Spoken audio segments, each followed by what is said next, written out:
Hello, now I am describing a special chest X-ray.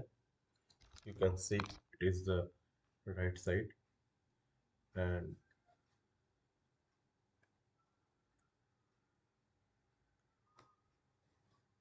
you can see it is the right side of the scarecrow.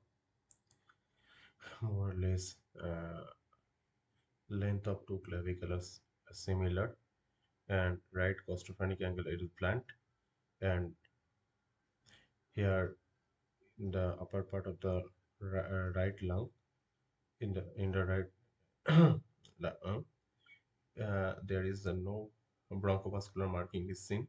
So it is a case of pneumothorax, and it is a and here fluid is there, so that it makes a straight line. Here is the air, and here is the fluid. So air and fluid makes made a air fluid level. So it is line made a straight line,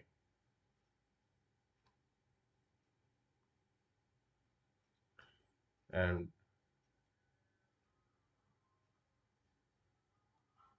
this is the damaged lung. So it's a case of hydropneumothorax in right lung, and left lung is apparently normal.